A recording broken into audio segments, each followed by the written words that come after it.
My Weirdest School, Book Number 7. Miss Joni is a Phony. Written by Dan Gutman. Pictures by Jim Pelot. Chapter 1.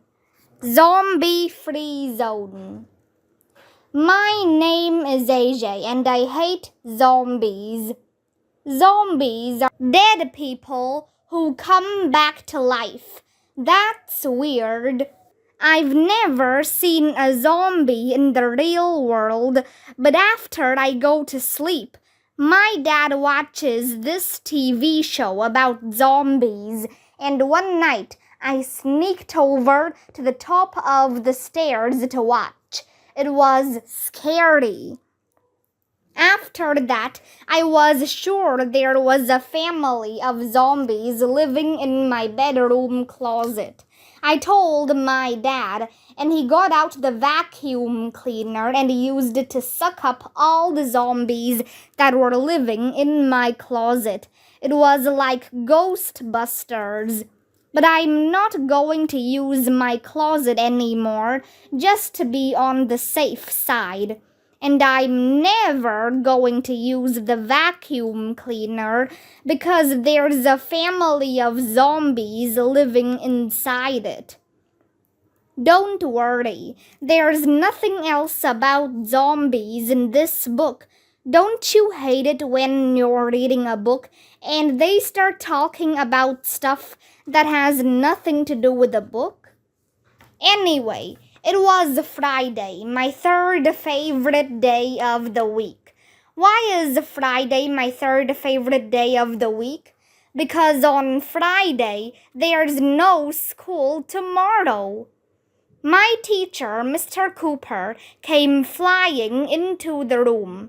Mr. Cooper thinks he's a superhero, but he's not a very good one because he slipped on a sheet of paper and almost slammed his head into the cloakroom door.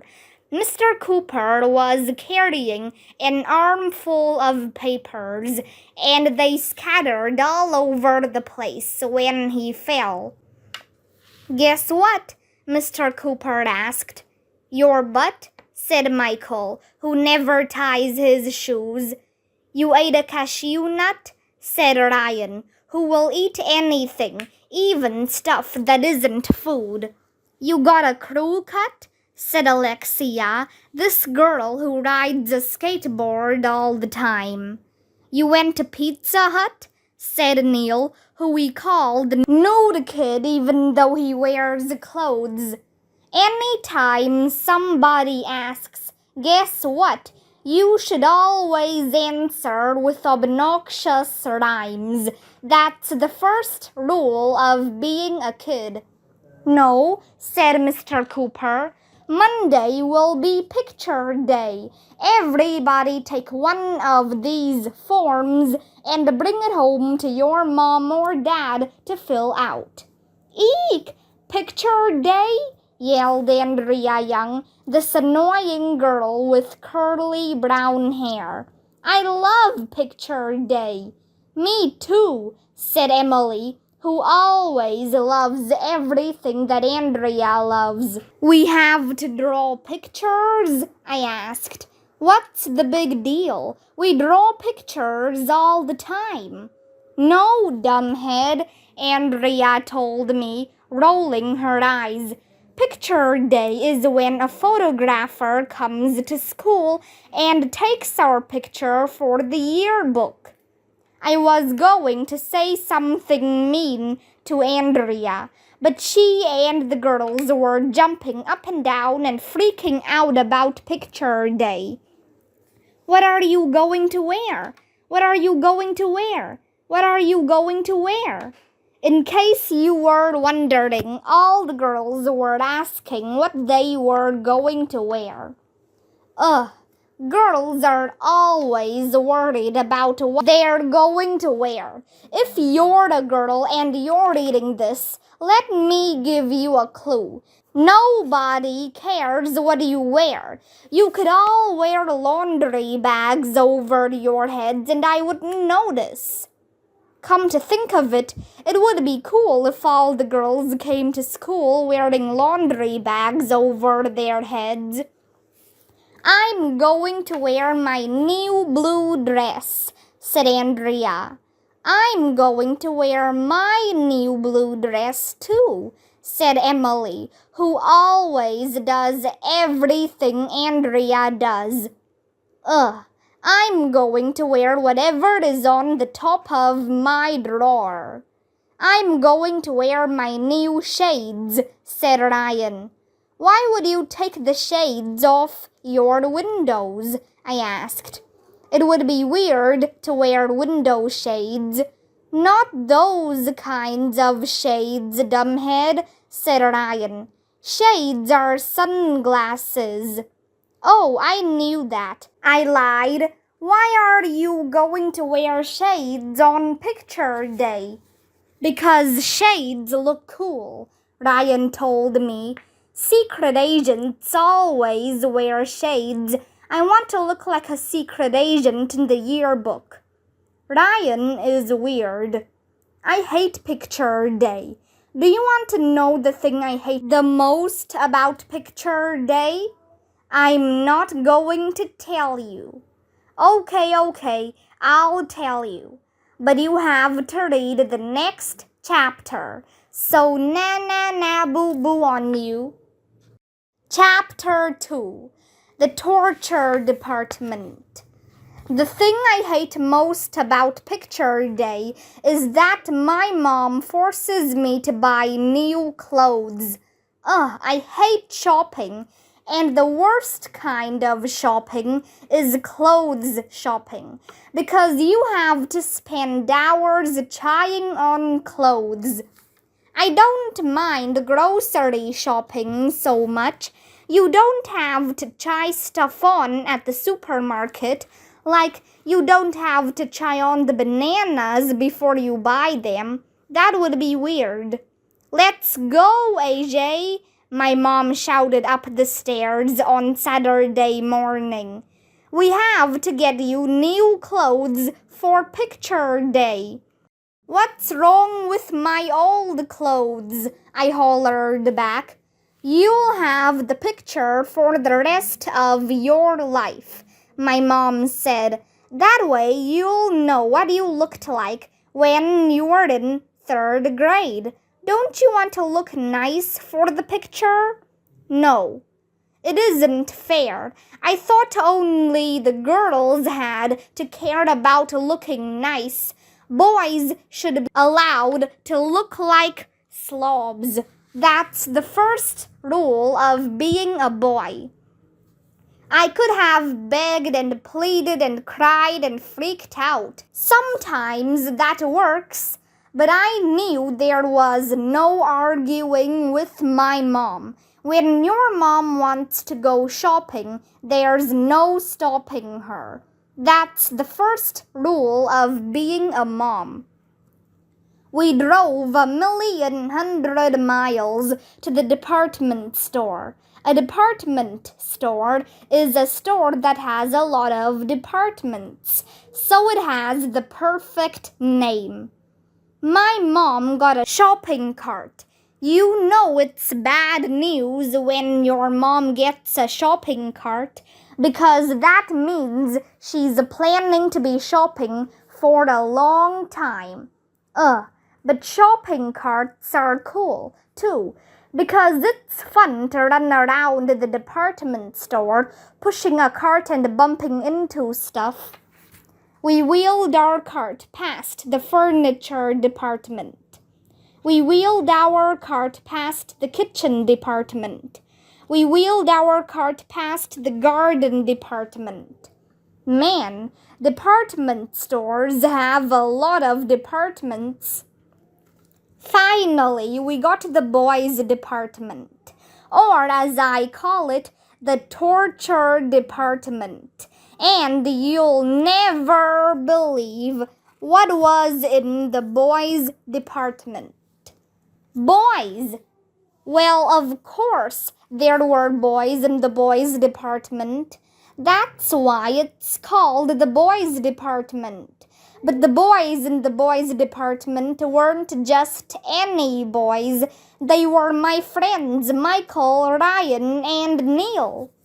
"What are you guys doing here?" I asked. "The same thing you're doing here," grumbled Michael. "We have to buy new clothes for picture day," grumbled Ryan.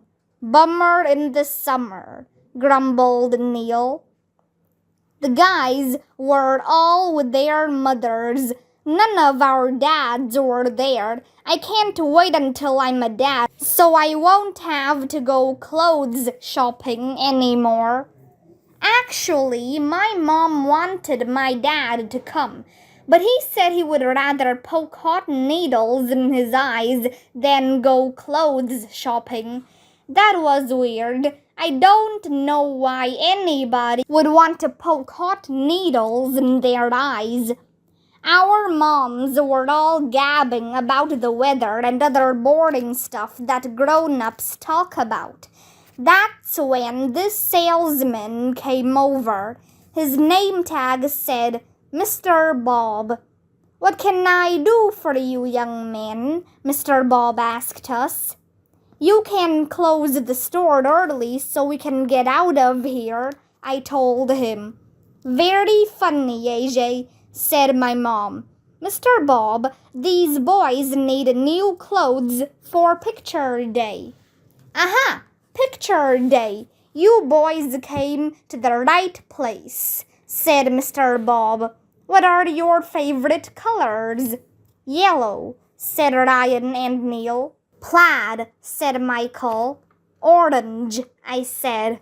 "These boys need plain dark pants, white shirts, dark jackets, and ties," said Ryan's mom. "Ties? Really?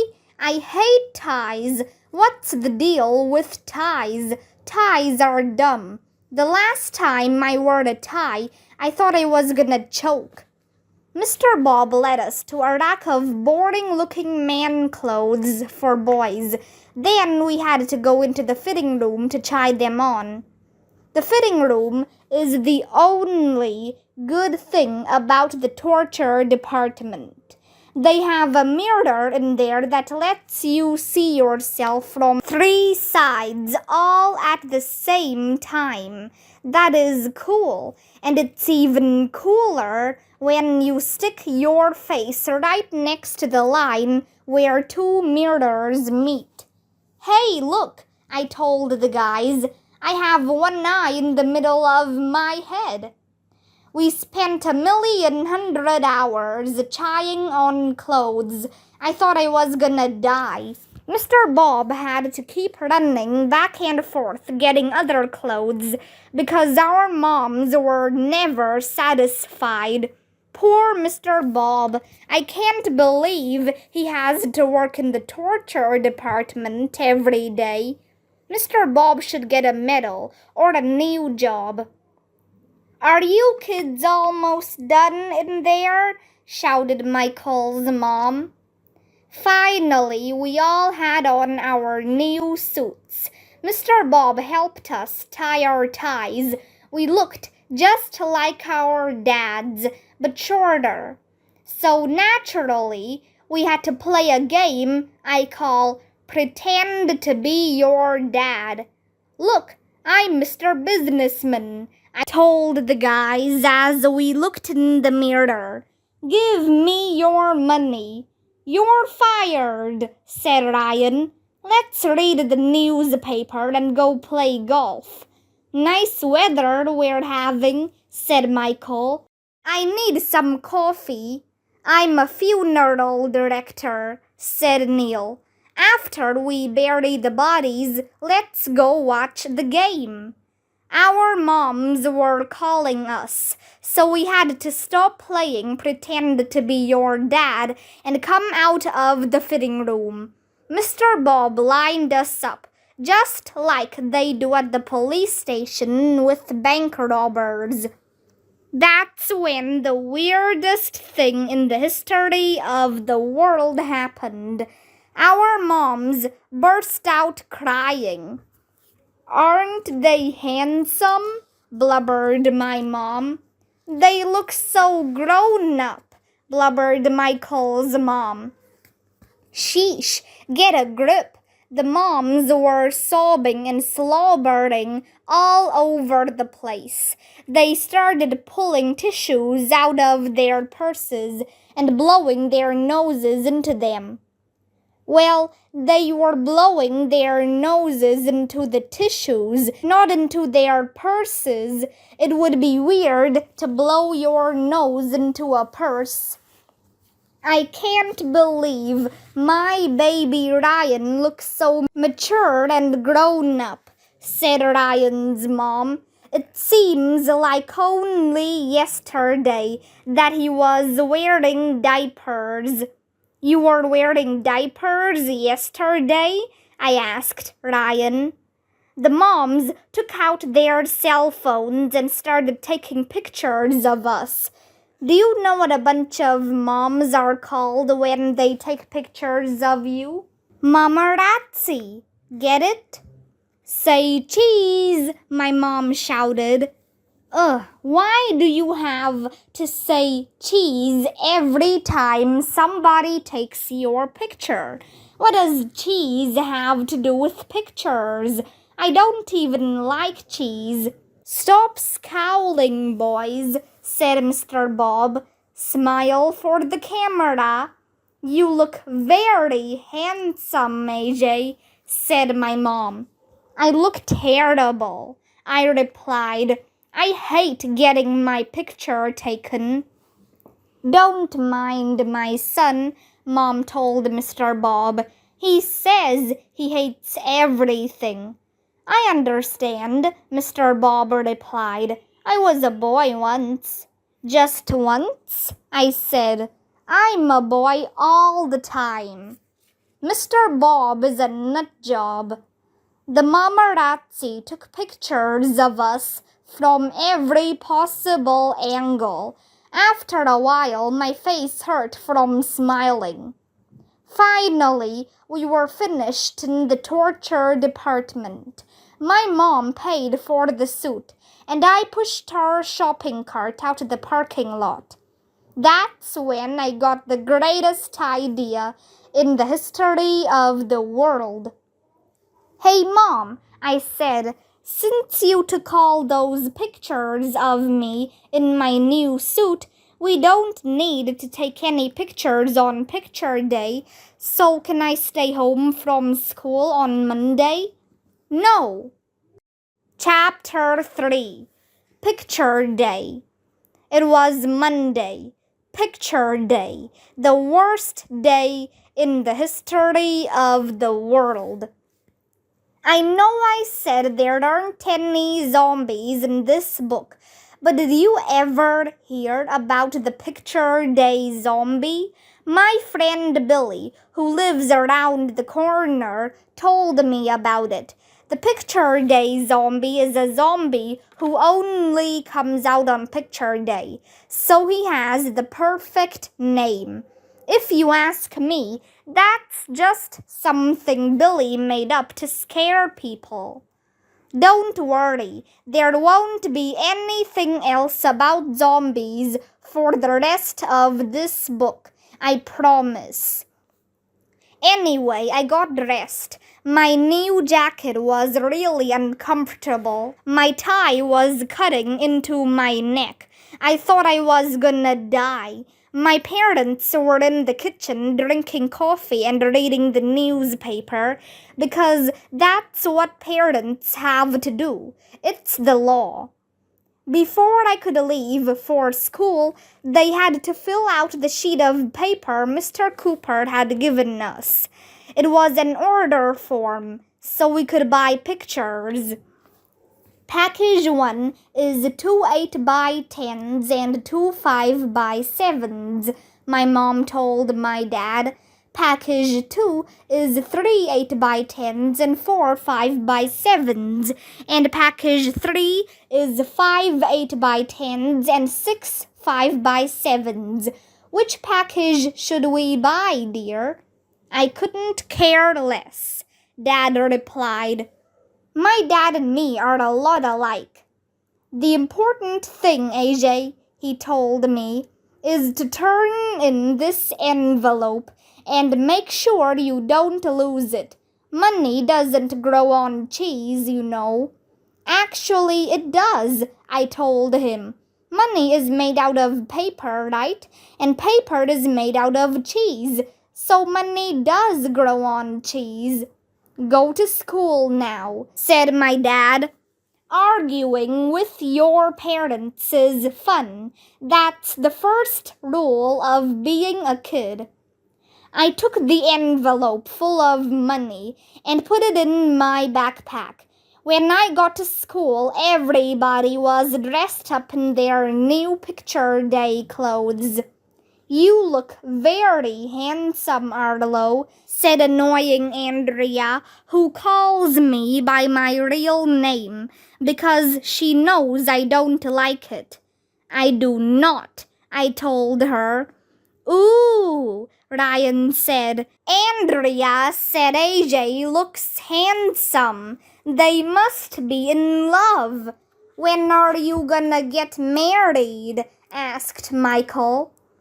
Andrea had one of those rolling suitcases with her. She opened it, and it was filled with mirrors, combs, hairspray, and all kinds of other junk girls use. Man, it sure takes a lot of stuff to make Andrea look good. She started fussing with her hair. That's when the most amazing thing in the history of the world happened. Emily walked into the room. Well, that's not the amazing part. Emily walks into the room every day. The amazing part was that she was wearing a ski mask over her face. There are only two reasons why you would wear a ski mask. The first reason is because you're going skiing. The second reason is that you're going to rob a bank. Bank robbers always wear ski masks. I guess they like to go skiing after they finish robbing a bank. I knew Emily wasn't going skiing, and I was pretty sure she wasn't going to rob a bank either. Everybody was looking at her. Don't look at me, she shouted. What's wrong, Emily? Asked Mr. Cooper. Are you okay? I have a pimple. Oh, I guess there are 3 reasons why you would wear a ski mask.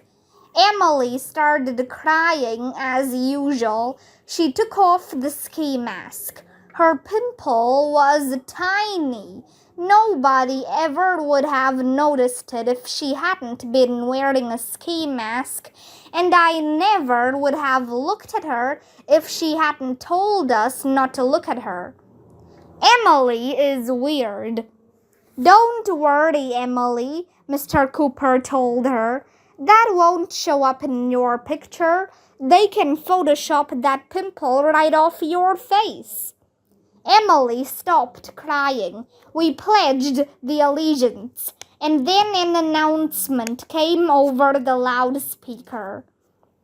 All classes, please report to the playground. They're going to shoot the photo of the whole school, said Andrea. I'm so excited. We had to walk 1,100,000 miles to the playground. There were bleachers out there, and most of the classes were already on them. Our school has about 500 kids. Our class lined up across the back row of the bleachers. Ryan, Michael, and Neil were all the way on the right side.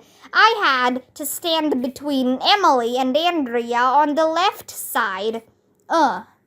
Everybody was talking. Our principal, Mr. Klutz, came out. He has no hair at all. If we used hair instead of money, he would be broke. Mr. Klutz held up his hand and made a peace sign, which means shut up, so we all stopped talking. He told us that the photographer's name was Miss Joni and that she would be here any minute.